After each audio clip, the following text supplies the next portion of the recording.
अस्सलाम वालेकुम व्यूअर्स, मेरा नाम सद्दाम हुसैन है और आप देख रहे हैं मेरा यूट्यूब चैनल।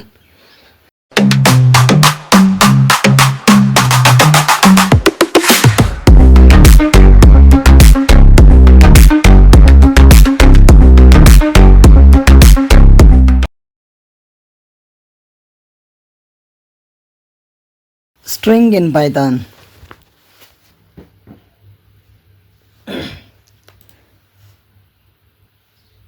मैं इसको for_string.py के नाम से सेव कर देता हूँ ताकि हमारे पास ये सारा स्क्रिप्ट सेव होता रहे। अब मैं इस पहले वाले प्रोग्राम को ओपन कर देता हूँ। यहाँ पे हमने हेलो वर्ल्ड लिखा था और we are learning Python with Saddam Hussain. इसको मैं स्ट्रिंग वाले फाइल में पेस्ट कर देता हूँ। यहाँ पे अगर हम इसको रन करें तो ये हमारे पास स्ट्रिंग है, ये दोनों सेंटेंसेस हेलो वर्ल्ड और ये वाला। अब हमने करना क्या है, ये देखना है कि व्हाट इज स्ट्रिंग। तो कोई भी टेक्स्ट अगर हम लिखेंगे विदिन सिंगल कोट या डबल कोटेशन मार्क के अंदर या फिर ट्रिपल कोटेशन मार्क्स के अंदर, इसको हम स्ट्रिंग बोलते हैं। इन तीनों का एक ही काम है। तो लेट्स ट्राई ऑल दीज। मैं ट्राई करता हूँ। प्रिंट पहले single quotation, this is single quote string. मैं इसको रन कर देता हूँ। फिर इसके बाद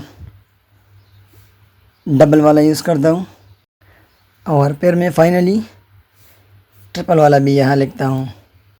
तो ये तीनों यहाँ पे प्रिंट हो गई। अब देखते हैं कि कौन सा हम यूज़ करते हैं और कहाँ पे। तो आपने एक चीज़ ये भी नोट की होगी, मैंने यहाँ पे कैपिटल से स्टार्ट किया हुआ है, यहाँ पे स्पेस दी है, यहाँ पे 3 बार स्पेस दिया है।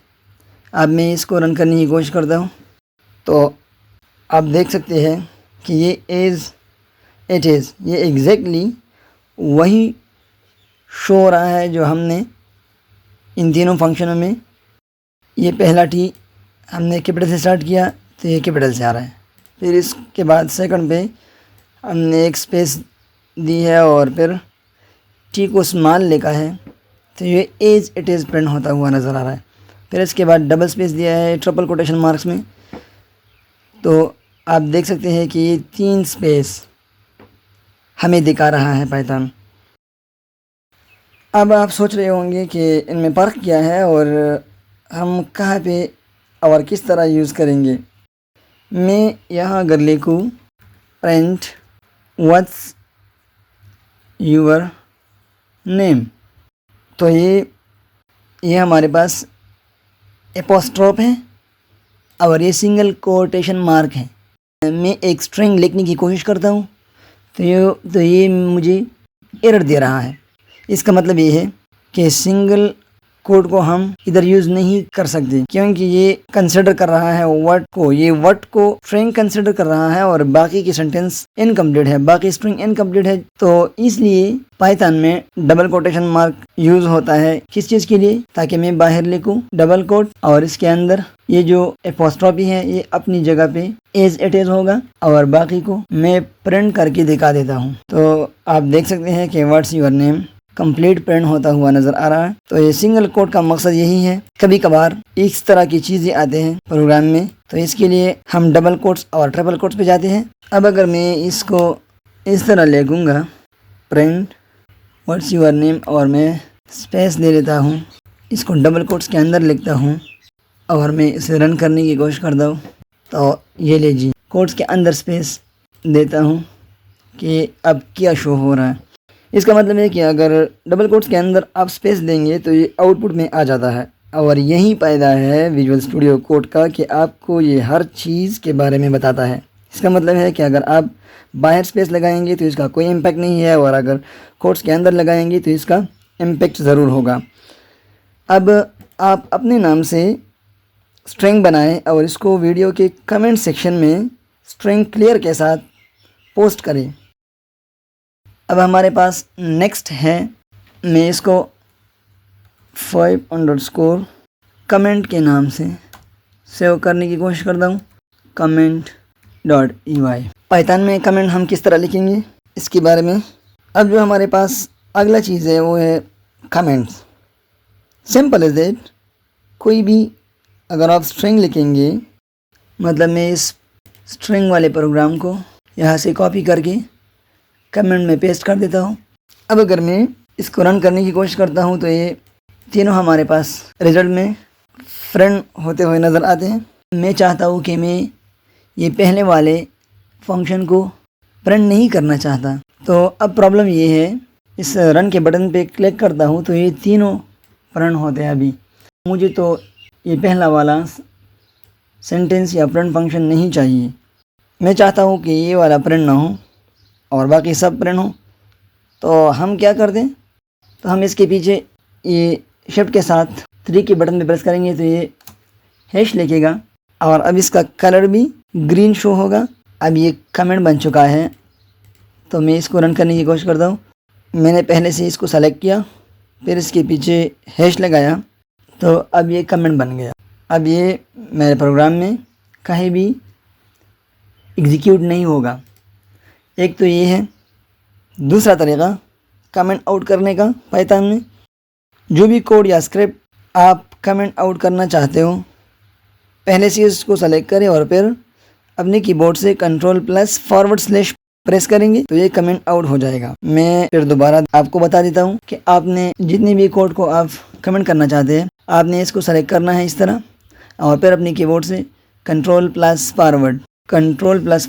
को दबा देंगे तो ये कमेंट आउट हो जाएगा। मैं यहाँ पे लिख देता हूँ आप लोगों को CTRL Ctrl+/ ये कमांड है कमेंट आउट करने का। एक और थोड़ा सा इसमें इजाफा कर दें हम, मैं एक फंक्शन लिखता हूँ, दिस इज अ कमेंट। तो अगर मैं बेस्ट प्रोग्रामिंग ये है कि आप इस लाइन के साथ आप हैश लगाएंगे और इसको इस लाइन के बारे में बताएंगे, दिस इज अ कमेंट है। ऐसा करने से लाइन का मकसद ही हमें पता चलेगा कि इस लाइन ऑफ कोड का क्या माना है। अब इस पूरी फाइल को मैं रन करने की कोशिश करता हूँ, का ये रिजल्ट है, फिर दूसरे का और फिर तीसरे का। इन तीनों को मैंने कमेंट किया हुआ है तो ये प्रिंट नहीं होगा। फिर इसको मैंने कमेंट बना दिया है, ये भी नहीं होगा। और इस जो 11वें नंबर पे आता है हमारे पास, इसको पाइथन एग्जीक्यूट करेगा और इसका रिजल्ट फाइनली ये है, दिस इज अ कमेंट। ये स्ट्रिंग और कमेंट के बारे में था। अपने कमेंट का भी 3 या 4 एग्जाम्पल पोस्ट करेंगे कमेंट सेक्शन में। वेरिएबल्स इन पाइथन, इसको मैं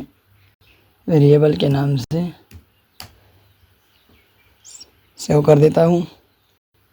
ये आप कह लिए कि ये वेरिएबल ऑब्जेक्ट होते हैं that containing specific values, containing data और specific values। मिसाल के तौर पर मैं यहाँ पे x को इक्वल कर देता हूँ पाइप के, ये मेरे पास एक वेरिएबल बन गया। दिस इज़ अ इंटीजर और न्यूमेरिक वेरिएबल। मैं यहाँ पे x को प्रिंट करता हूँ तो मैं इस तरह लिखूँगा, print x। You will see कि हमारे पास x प्रिंट होगा विच इज़ इक्वल टू 5। यहाँ पे आपको नज़र आ रहा है विच इज़ इक्वल टू 5। एक तो ये वेरिएबल हो गया। दूसरी चीज़ ये है कि मैं अगर y को यहाँ पे एक स्ट्रिंग सेंटेंस असाइन कर देता हूँ, मैं यहाँ पे लिखूँगा कि वी आर लर्निंग पाइथन। अब मैं यहाँ पे सिंपली y को प्रिंट कर देता हूँ तो यह हमारे पास आ जाएगा एक स्ट्रिंग वेरिएबल। अभी ये y एक स्ट्रिंग वेरिएबल है और ये x एक इंटीजर वेरिएबल है। अगर मैं यहाँ पे इसको प्रिंट करूँगा तो ये आ जाएगा इसका आंसर। अब अगर मैं x को कोई आवर वैल्यू दे देता हूँ और मैं इसको प्रिंट करने की कोशिश करता हूँ, प्रिंट x, तो ये यहाँ पे उस पुरानी वाली वैल्यू को अपडेट करेगा और अभी के लिए ये x की वैल्यू 20 शो कर देगा। अब अगर मैं इसको x is equal to x plus 5 कर देता हूँ और फिर प्रिंट x करूँगा तो you will see something else in the result. ये इस 20 के साथ 5 को ऐड करेगा और प्रिंट अपडेट की वैल्यू में 25 शो कर देगा।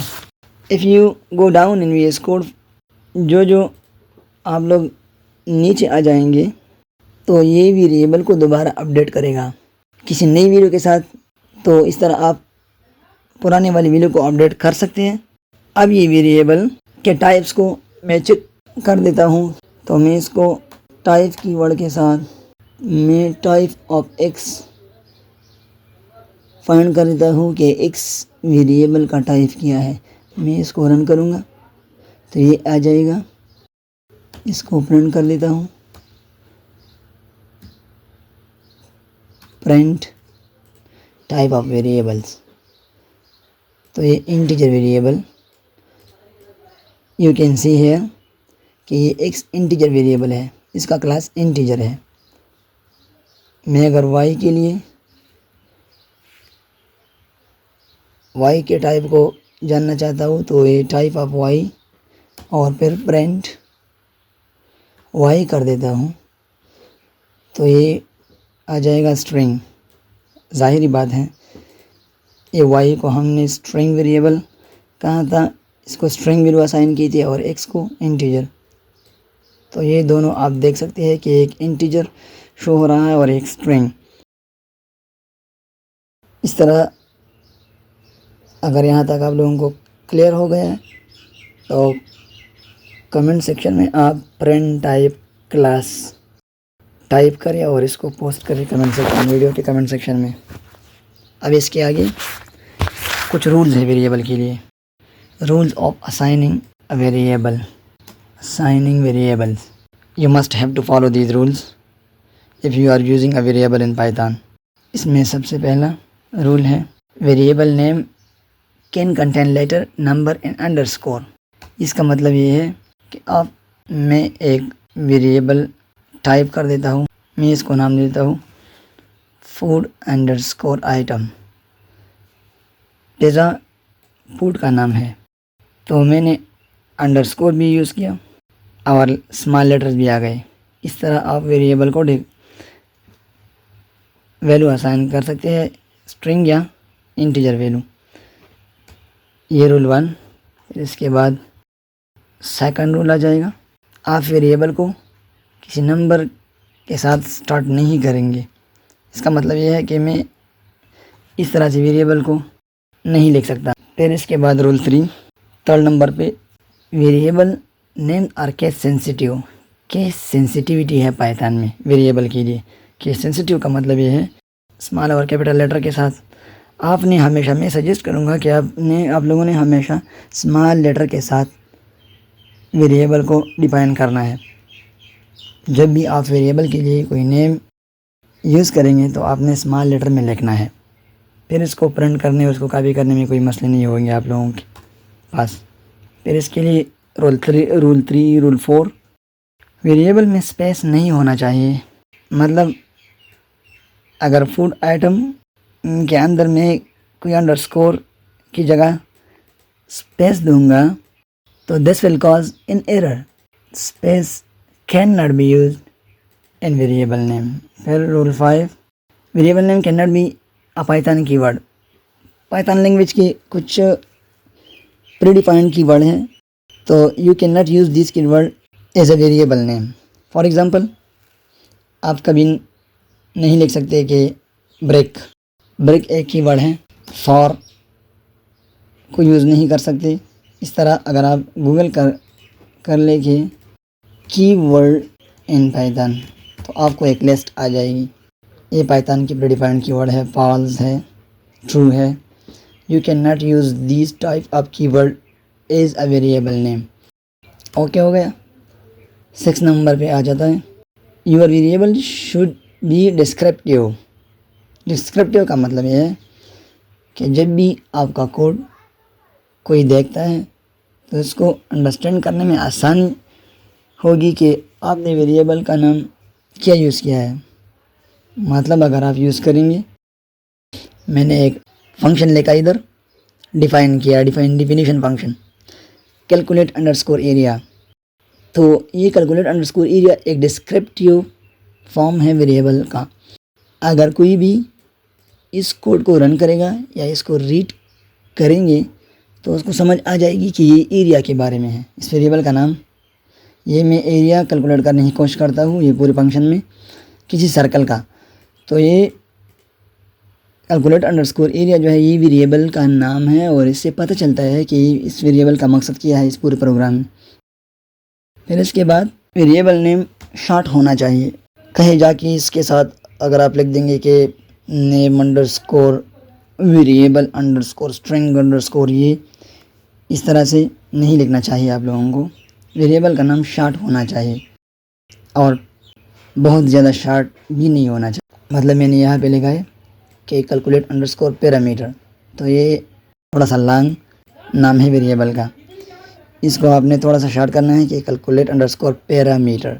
इसको कुछ कीवर्ड के साथ आपने लिखना चाहिए।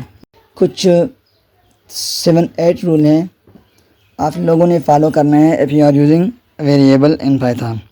इसलिए इस लैंग्वेज को इतना इजी बनाया गया है क्योंकि इंग्लिश से बहुत ज़्यादा रिजेंबल करती है। मतलब ये कि तो ये 7 और 8 रूल्स हैं जिनको आपने अपने माइंड में रखना है। ये 7 रूल आपको हमेशा याद रहनी चाहिए अगर आपको पाइथन पे काम करना है।